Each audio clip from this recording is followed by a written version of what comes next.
Hello అండి, welcome to my channel. CR office నుండి Varahaswamy temple దగ్గరికి వెళ్తున్నాం. వైకుంఠము కాణా చైన కొండ తెట్టెలాయ మహిమలి తిరుమల కొండ తిరుమల కొండ. దర్శనానికి 36 గంటల సమయం ఉంది కదా అని వరాహస్వామి టెంపుల్ దగ్గరికి అయితే వెళ్తున్నాం అనమాట. షాపింగ్స్ అయితే చూసుకుంటూ వెళ్తున్నాం. మేమేం కొనలేదండి. ఇంకా దర్శనానికి చాలా టైం పడుతుందని పాపం ఎక్కడెక్కడ వాళ్ళు పదునుకొని నిద్రపోతూ ఉన్నారనమాట. బాగా రద్దీ ఎక్కువగా ఉంది. పుష్కరిణి దగ్గరికి వెళ్ళి కాళ్ళు మొహం కడుక్కొని వరాహస్వామి గుడి దగ్గరికి వెళ్దామని స్వామివారి ఆలయం ప్రక్కగా వెళ్తున్నాము. ఇక్కడైతే స్వామివారి ప్రవచనాలు అయితే నిత్యం జరుగుతూ ఉంటాయండి. ఎప్పుడు ఆ స్వామివారి సంకీర్తనలతోటి అలలారిపోతూ ఉంటుందన్నమాట. జనాలు అయితే తండాలుగా వచ్చి ఉన్నారు. మేము వెళ్ళినప్పుడు గోవింద నామాలు సంకీర్తనలు అయితే పాడుతున్నారండి. ఆ వీడియో అయితే మీకు పోస్ట్ చేయలేదు. రాత్రిపూట వెళ్ళాము మేము అక్కడికి. మళ్ళీ ఇప్పుడు వెళ్తున్నాం.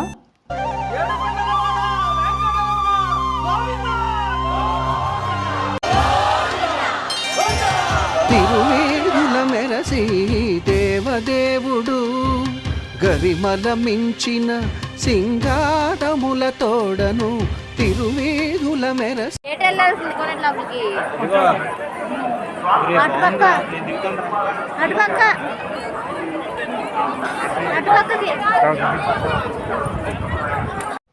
కాళ్ళు గాలేసరికి అమ్మాయి పరిగెత్తుకుంటూ వచ్చి ఆ సున్నం మీద నిలబడింది. ఆ కనిపిస్తుంది కదా రేకుల్లో స్వామివారి రథాన్ని అయితే ఉంచుతారంట.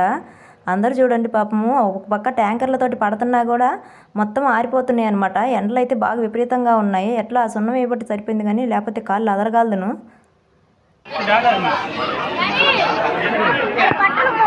అటు పక్క నుండి ఇటు పక్కకు అయితే కోనేటి దగ్గరికి వచ్చేసామండి. కాళ్ళు మొహం కడుక్కుంటామన్నారు. ఇక్కడే స్నానాలు చేద్దురని నేను రూమ్ దగ్గర చెప్పాను. కానీ వీళ్ళు అక్కడ చేసే వసతి ఉంటుందో లేదో అని చెప్పేసి అక్కడే స్నానాలు చేసి వచ్చారనమాట. అక్కడికి వెళ్ళి తీరా నీళ్ళల్లో దిగిన తర్వాత ఎవరికి వాళ్ళే మళ్ళీ స్నానాలు చేయాలని ఆ కట్టుకున్న బట్టలతోటి మళ్ళీ స్నానాలు చేశారు. ఈ తడిచిన బట్టలతోటి స్వామివారి దర్శనానికి అయితే వెళ్ళిపోవాలన్నమాట మనం.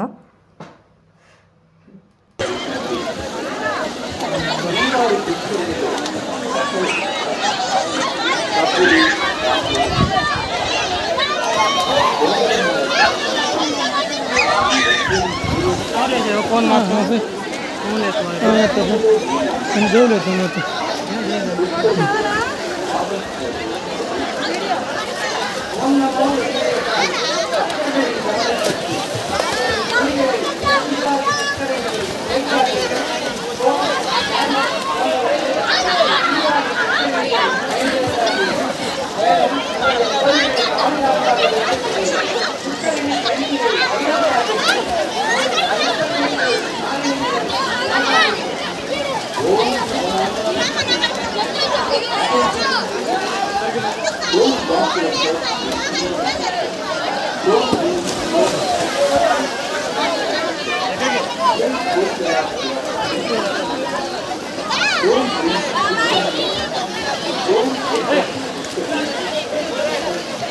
ఏం కాదులేనా ఏం కూడతా.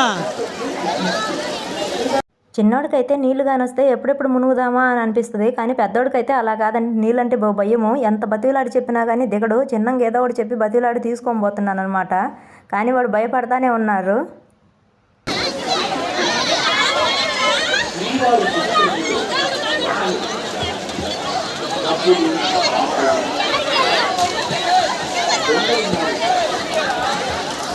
పుష్కరిణి ఒడ్డున రావి చెట్టు కింద నాగదేవత విగ్రహాలను అయితే ఉంచారండి.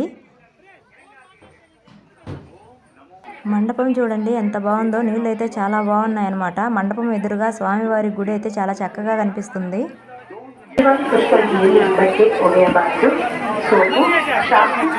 రావి చెట్టు కింద శ్రీవారి పాదాలను అయితే ఉంచారండి. దర్శించుకొని వెళ్దాం.